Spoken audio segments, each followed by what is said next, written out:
Good evening, Facebook. Welcome to another episode of Post Daily Dose.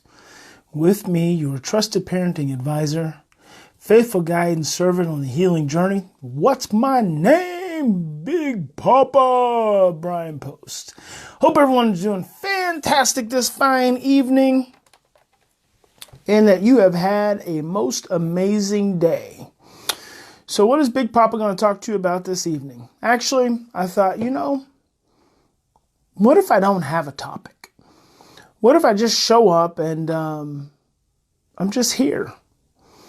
Maybe I'm just here being present, because I really do not have a topic. And I was very conscious not to even really think about it. Actually, I did think about it for a minute. I thought, maybe I'll talk about consequences. Maybe I'll talk about setting limits. Tomorrow night on the Parenting Inner Circle, I'm going to be talking about aggression, so I don't want to talk about that. On my 60-second parenting on Instagram today, I talked about helping your children follow the rules. And tomorrow I'll be recording, usually on Wednesdays I record the Parenting Rescue Show, which I'm thinking about changing to Parenting Breakthrough. Was supposed to do that today, didn't do that today. So, hey, Leslie, I'm going to do that tomorrow. So we'll be posting it tomorrow, 1 o'clock Central Standard Time. So it'll be available. I could talk to you about the Parenting Matrix. Yeah. Could talk to you about love. Could talk to you about stress. Could talk to you about the brain. I don't know. What do you want me to talk about? Tonight's open Big Papa time. So if you have something you would like for me to talk about, just put it in the little comment box and I will start rattling off. I am back to the gym tomorrow morning, so be looking out for morning motivation. Started doing that, been enjoying that. Starting February 1st, I'm not sure if I'll keep doing morning motivation on the public Facebook. I think it might move to the private group, since we'll be doing the Parenting Matrix breakthrough program. I think I might combine that. Hey, Lisa, how are you doing? Lisa, do you have any questions for this evening? Or Leslie, either of you two ladies, and you all, the rest of you who are watching, but I can't see your names because you haven't said hello. Any areas of struggle that anyone would like me to speak to this evening? I'm just here. I'm available. I'm going to make this time available for you. So as I was saying, morning motivation, been doing that 4 days a week because that's when I go to the gym, 5:30 every morning. Wake up at 3:30, so I'll be up at 3:30 in the morning writing my goals, and then 5 o'clock I'll head to the gym, and that's when I'll do morning motivation. And so then starting February 1st, when we start doing the Parenting Matrix breakthrough, I'm probably going to move that to the private group. So, what are we going to do for 28 days? Some of you have been asking. Oh, I did want to say that when you sign up for the Levolution, for the Parenting Matrix, be sure to request your access to the private Facebook group, because that's where I post, any updates, anything that's coming up, any ongoing things. That's where you're going to go. So if you've signed up, I know there's been quite a few people signed up today and yesterday. Please request your access, because it'll be hard for me to go back and try to find out who signed up when. So request your access to the private Facebook group, because that's where you're going to get your updates. So what are we going to be doing for 28 days? Well, I'm going to take you through a systematic process of looking at the Parenting Matrix, but giving you some very specific things to do each day. And I'll be showing up each day just for that in the private group. So I'll be available both open chat and through Facebook Live to talk to you, have questions. If some of you are struggling, we're just going to get on the phone and we're just going to work through it. And so I'm going to be giving you, it's like, how do you eat an elephant one bite at a time? So I'm going to give you specific exercises every single day and specific anchor points every single day that I want you to be actualizing and bring into a conscious level, which is they're all going to be focused towards helping you break through the parenting matrix. And each time someone breaks through, you're going to let me know, and we're going to celebrate that as a team, as a group, because it's not an easy thing to do. It's not an easy thing to break through the parenting matrix because it's all around us.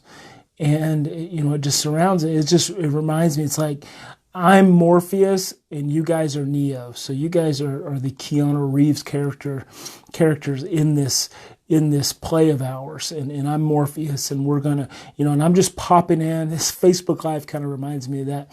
I'm just popping in to the parenting matrix from time to time to snatch someone out of the matrix and bring them to the other side.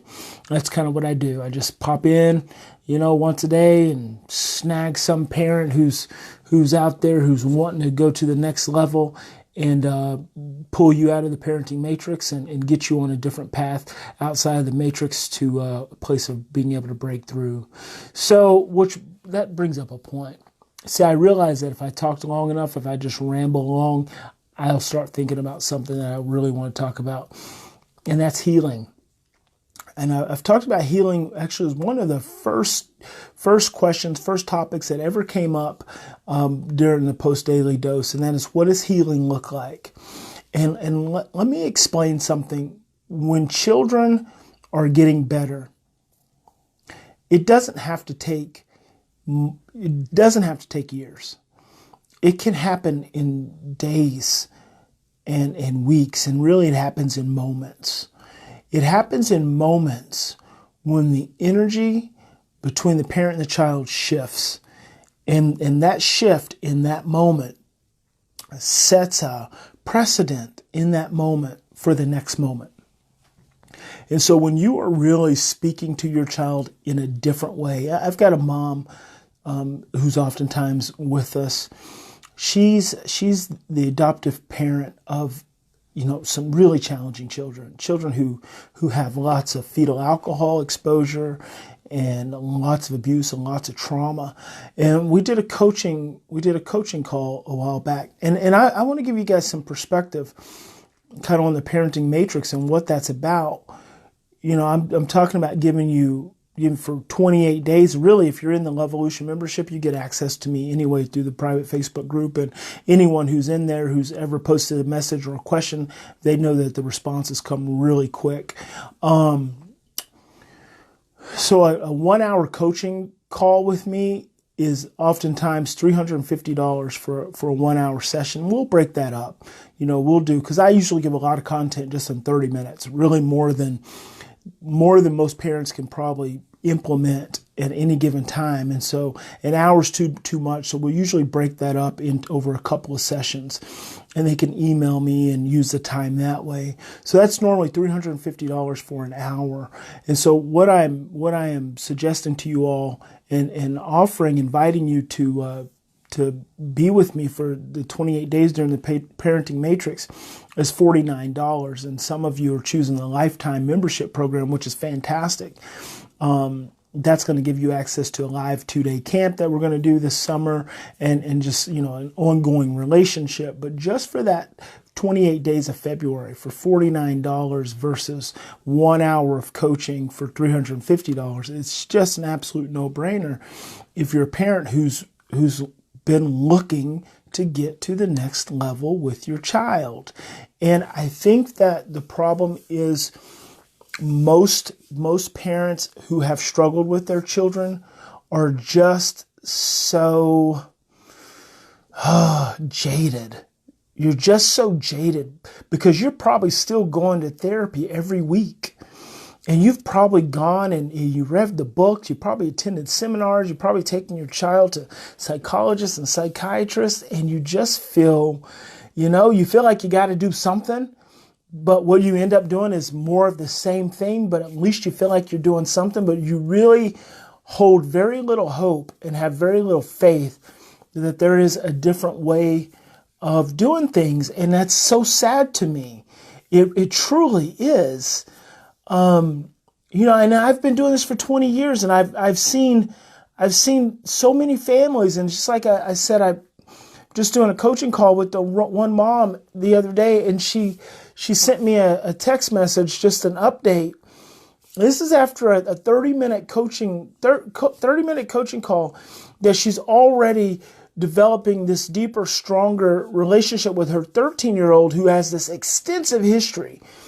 And she's got her 13-year-old doing some nurturing and affection receiving patterning that she had not even thought would be possible.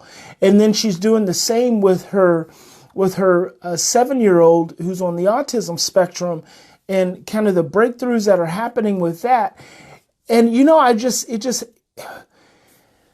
again, because I operate outside of the matrix and I drop in to see you all from time to time and offer, you know, my suggestions and my inspirations and my encouragement in hopes that I will pull one of you out of the parenting matrix and help you break through to the other side. I just see it so readily. And I just have to understand. Thank you, Mara. I try to be as informational as I possibly can be. I mean, this is all about helping you get to the next level. And I can't help but think most parents just feel flat out overwhelmed.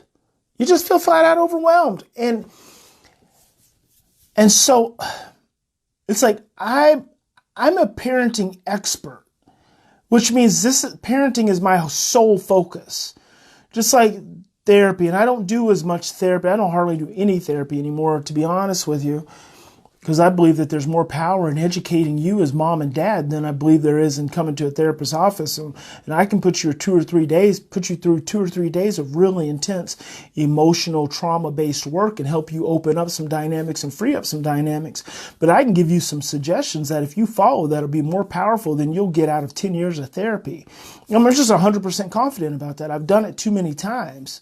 I just feel like most parents are ultimately so overwhelmed by the needs of their children and so stressed. That's what it is. You are so stressed that even when you show up and listen to me, it's like I am just breathing a little moment of relief into your being.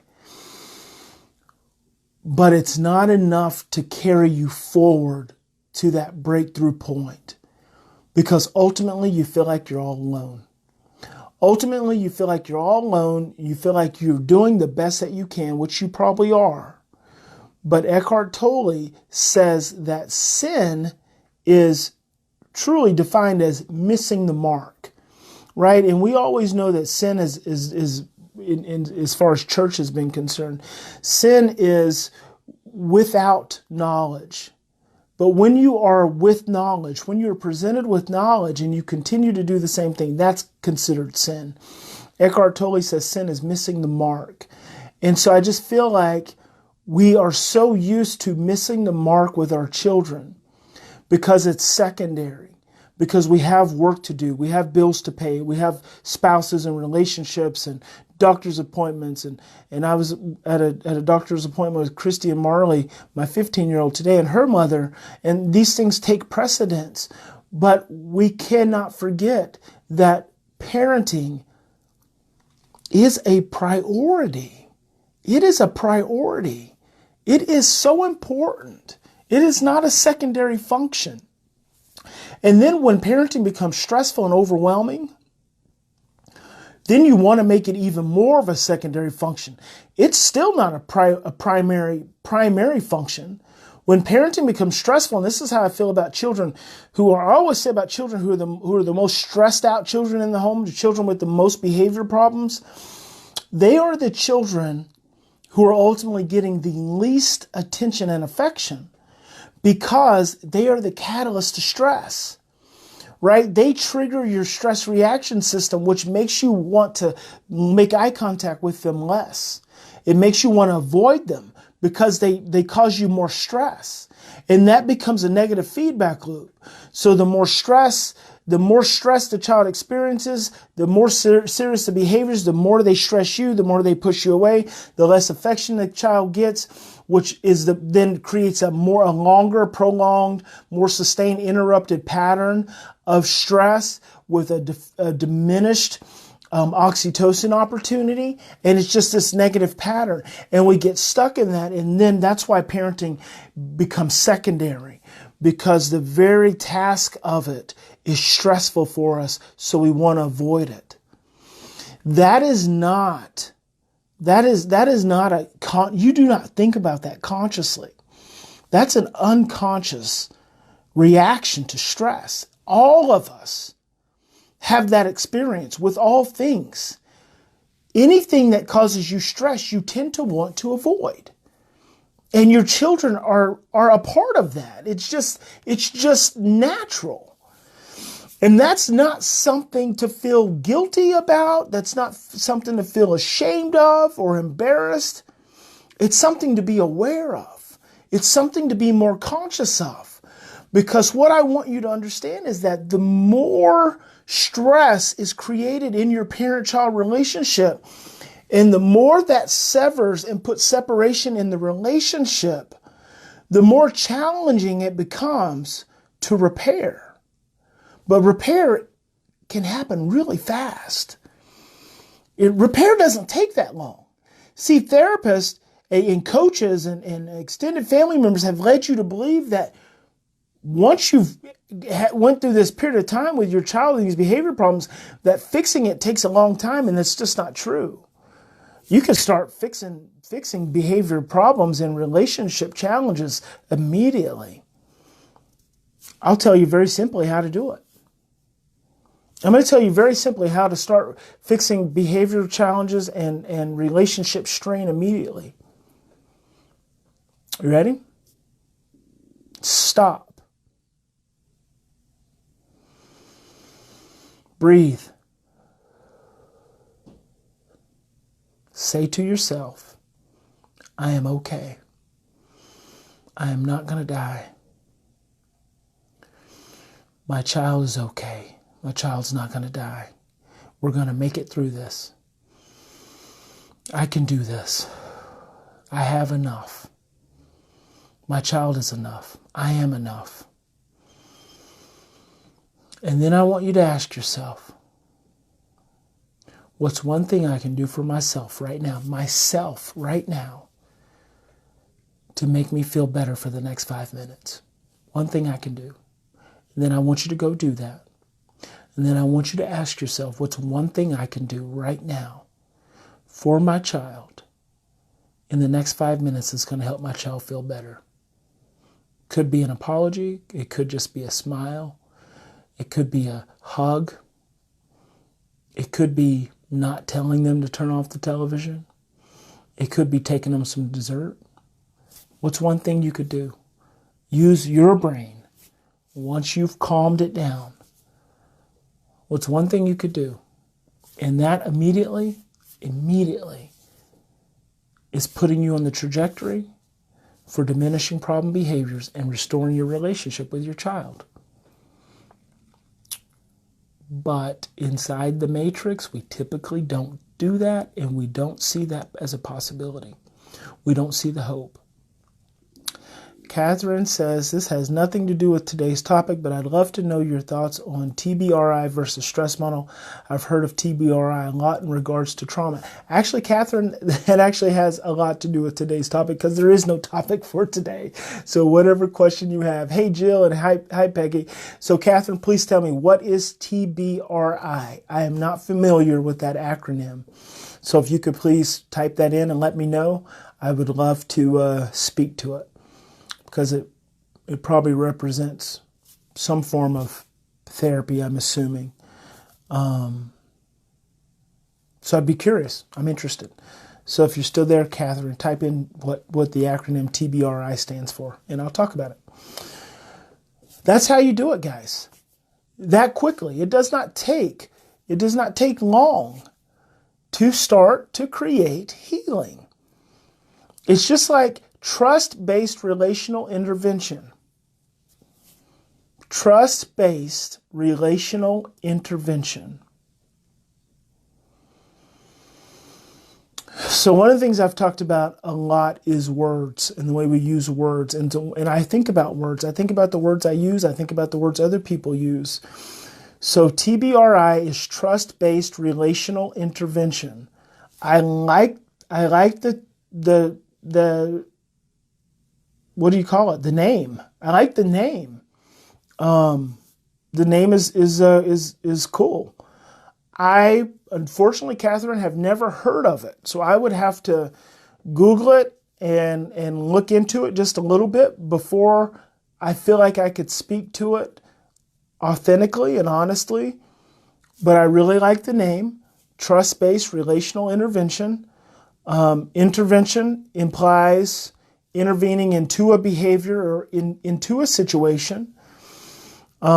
Relationship is extremely important when it comes to intervention, and trust is also very important. So what I will do, Catherine, is I will look into it and I'll speak to it tomorrow evening. Oh, it's what Leslie says it's what Karen Purvis does. So I love Karen's work. I think that there are definitely some places where Karen and where our work intersected. And there's some places where we have some differings of opinion. And it's not uncommon because I tend to be, the connected child. Yeah, I'm not familiar with the model itself, her model itself, but I'll look into it. I was a Karen Purvis fan. Bless her heart. Rest in peace, Karen. We want to continue pushing. She was just a beautiful woman, beautiful and gentle and kind. The only areas where Karen and I really seem to not intersect was just what I believe to be when we put too much conscious intent on traumatized children. And I always go back to, in times of stress, the thinking's confused and distorted and the short-term memory is suppressed. And I feel like a lot of therapy models are really good up to that point. I feel like a lot of therapy models do really good up to the point of truly understanding that when a child is stressed, when a child is reacting from their trauma, they are not thinking clearly. And if we used punitive, I call them punitive practices like consequences, and I know Karen didn't do a lot of consequences, but I think there's some in that model as my memory recalls me. But I'll look into it again and I will speak honestly and authentically to how I feel. I think I even have the book around here somewhere, but I'll get back to you guys on that. So thanks for sharing that.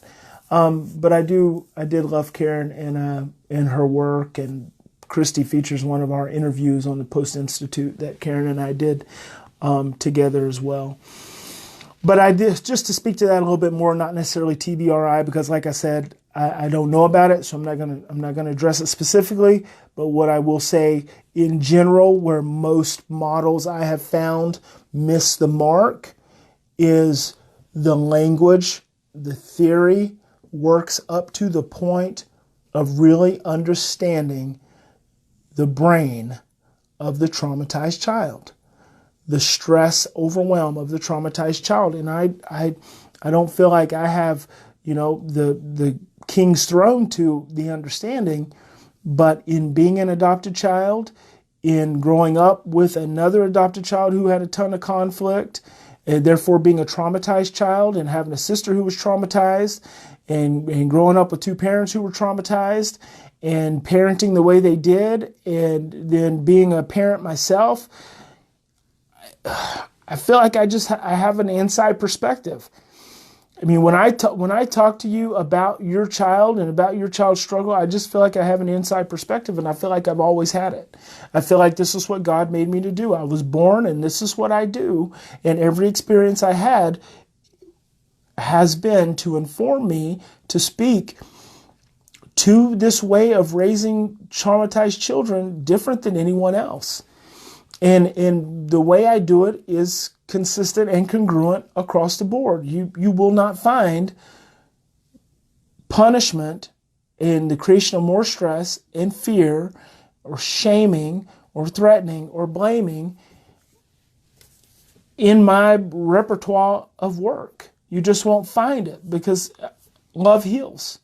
Love heals, and it's the only thing that heals. And I believe that we can grow children up.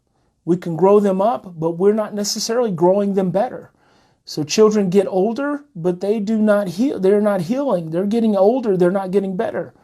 And that's why you look up and you have a child who you adopted at 1, and you've been a loving, consistent, nurturing parent for years and years and years, but your child is still stuck emotionally at the age of 3, right? So now they're 13 and they're still stuck at the age of 3. You could raise a child who comes from abuse and neglect. You can get them in your home at 2, and now they're 16, and then when they get stressed, they're still the majority of the time they're still regressed. It's because parenting within the matrix reinforces the trauma and reinforces the stress, and it happens in so many different ways. And I want you to understand. I want you to understand how it happens. I want you to understand why you do the things you do, and when you do them, the results you get, the outcomes you get, why they're based the way they are. I mean, what is showing up? I want you to understand that. I want you to have that perspective. I do not believe that perspective, well, I know that perspective is not a common perspective.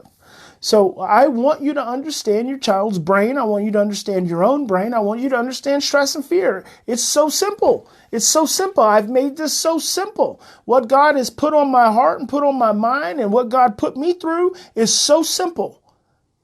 It's so simple. And I've just applied it to so many complicated children and help parents see it.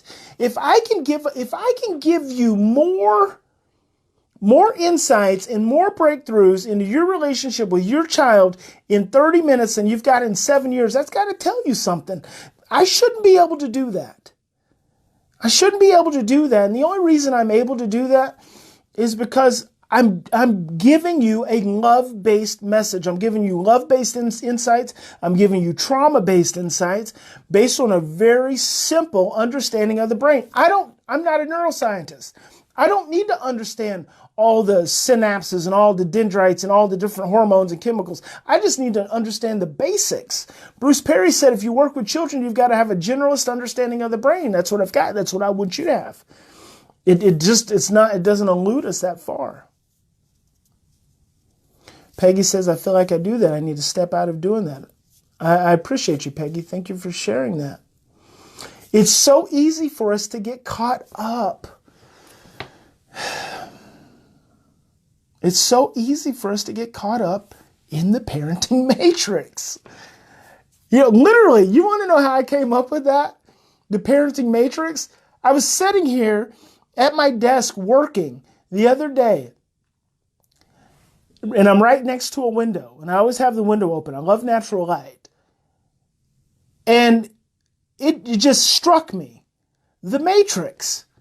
I was like, the Matrix? I was like, oh, the Matrix. So I actually included, there's a scene between Morpheus and Neo and I put it on the parentingmatrix.com.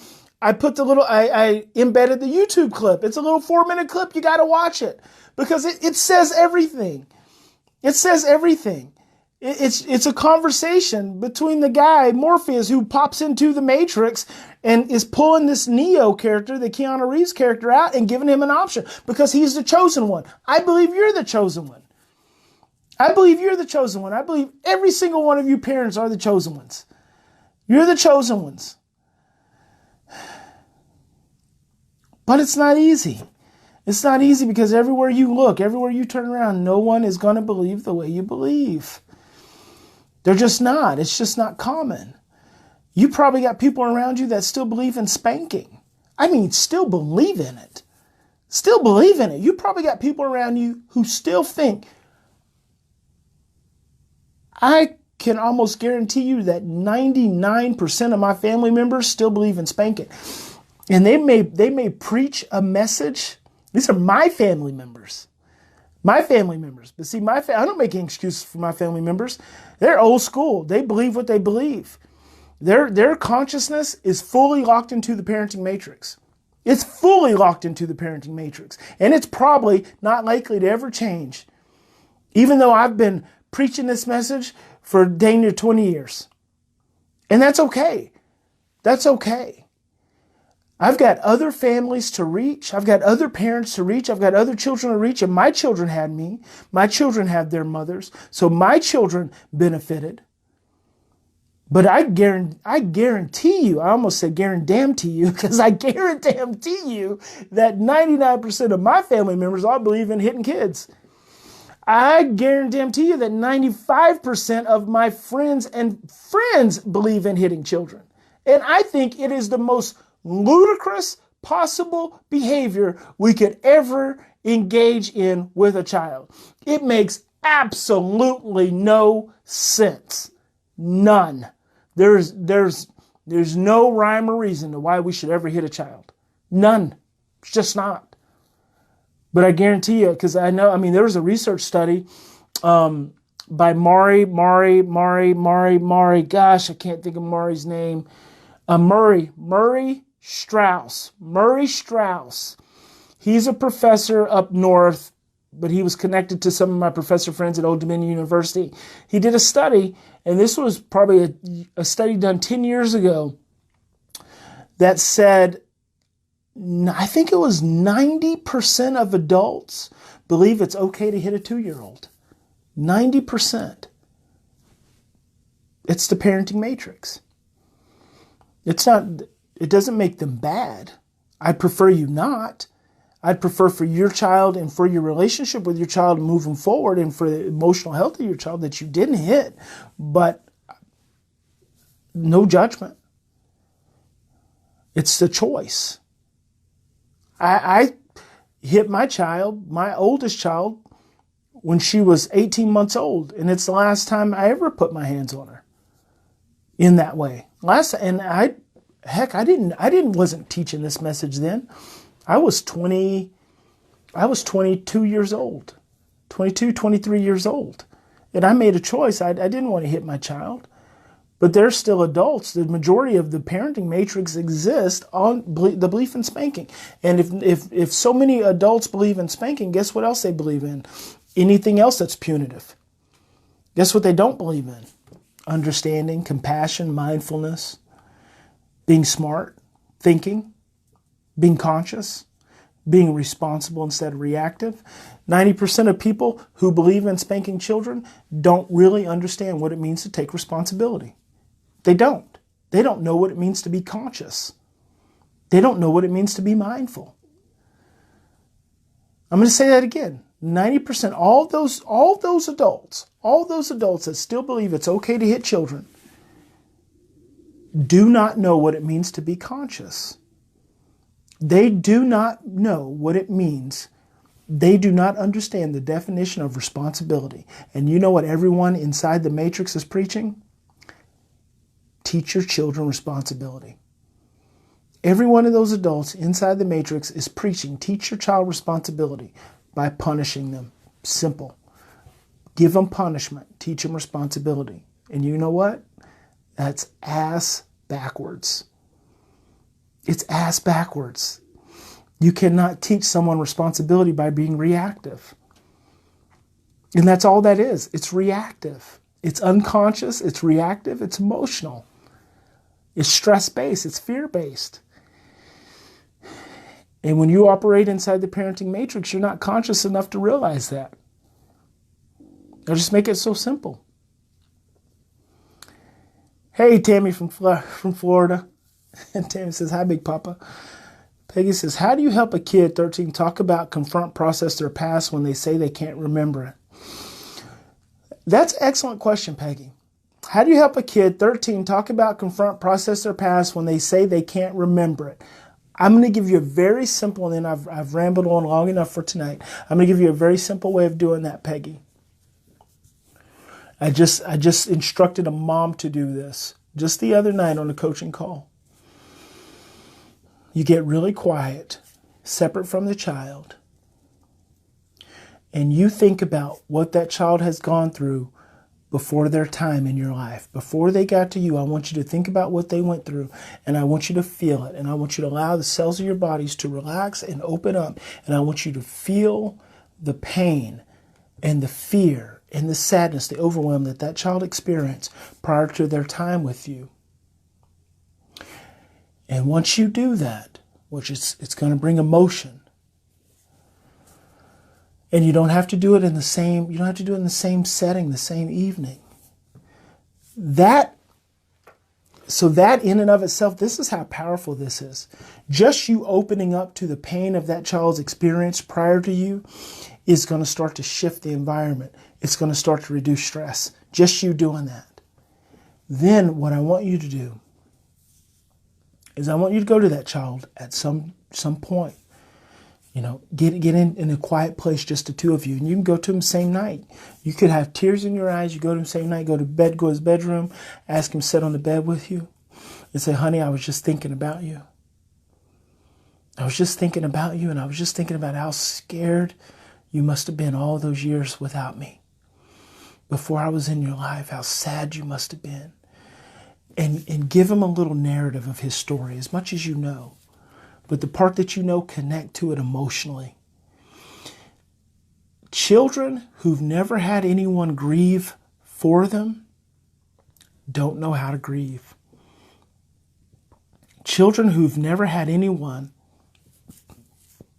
be sad for them, be angry for them, hurt for them, they've never experienced what it feels like to do that for themselves. And so one of the most powerful ways you can help someone else open up into their process is to lead the way. Lead the way into their pain and let them know it's okay. Let them know that it's okay. Let them experience you crying for them. Let them experience you grieving for them. Let them experience you hurting for them. Because no one else has.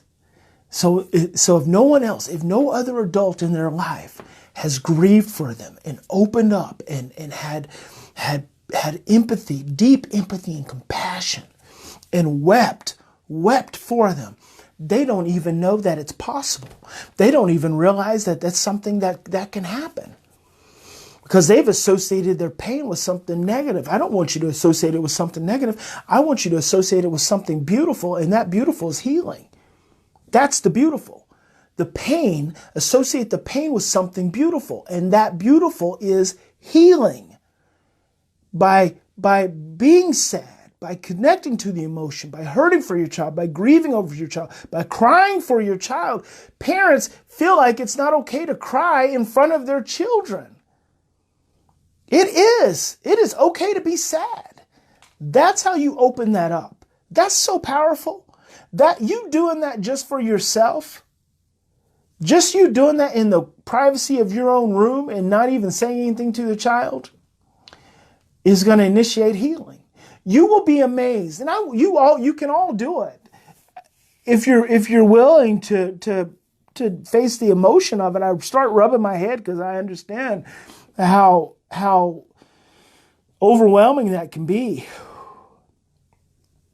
I start feeling it just talking to you about it. I've worked with so many children who have so much pain and so many parents who have so much pain. I mean, it's always just right under the surface for me to connect to. I can be doing a coaching call and just get completely overwhelmed when I tap in to the overwhelm of a parent's pain and the child's pain.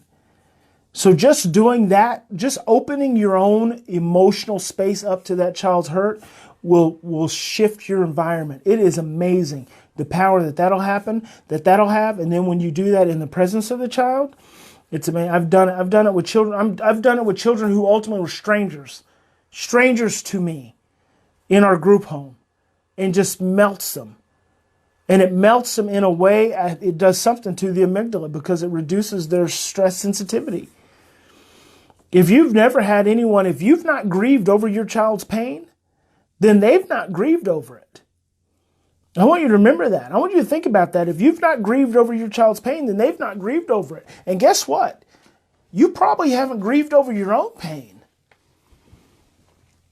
I was in a therapist camp once with a therapist who had 112 confirmed multiple personalities, 112 confirmed multiple personalities. And we were doing some really intense emotional work, and it got so overwhelming that I had to release. I had to release for her. Her pain was so big, I had to release for her. If you've not grieved for yourself, then you probably have not grieved for your child. If you're a stressed out parent right now, if you're overwhelmed, you've been operating inside the parenting matrix, doing the best you can, and life still sucks and your relationship with your child sucks, you need to grieve for yourself. You need to grieve for your own hurt and your pain, and I can't even talk about that too long before I start getting emotional. I start thinking about my own parents and their overwhelm and how much they wanted to connect and have a beautiful relationship with my sister and with me. But they didn't know they were in the parenting matrix. They hadn't grieved for their own pain, their own generations of pain. Grieve for your own pain first. Just have yourself a good little cry. That's all. Just have a good little cry. It's not going to hurt you. You're going to be okay. Big Papa tells you you're going to be okay. Have yourself a good little cry. And then connect to your child's hurt. Connect to your child's hurt. And grieve for them. Don't be afraid of that. Grieve for them. Because when you start grieving for them, a lot of times kids will start crying themselves. Because they just haven't experienced an adult feel pain for them in a healthy way. So there's a difference between feeling pain and getting mad and hurt someone versus grieving for someone and feeling pain for them. You can do that. Thank you for that question, Peggy. Thank you for that question. That's what we do outside of the parenting matrix. All right, that's enough Big Papa chatter for the evening. God bless each and every one of you. Thank you for joining me. I want you to have a good night's rest tonight. When you lay your heads down on your beds, I want your beds to be a place of haven. A haven for you. I want it to be a place of rest and restoration, and I want you to relax, and I want you to release, and I want you to wake up in the morning. I want you to be re-energized, reinvigorated, and restored, ready for another day. I want you to leave today to today. Leave today, and tomorrow let it be a new day. Let it be a new day. Let it be a new awakening for you. But let it be a new awareness. Just think of something different you can do tomorrow that you didn't do today. Think of some way you can be better that you weren't today. And just leave all the judgment, the shame, leave it all behind. I just want you to wake up restored. I want you to wake up restored. God bless you. Big Papa loves you. We'll see you tomorrow.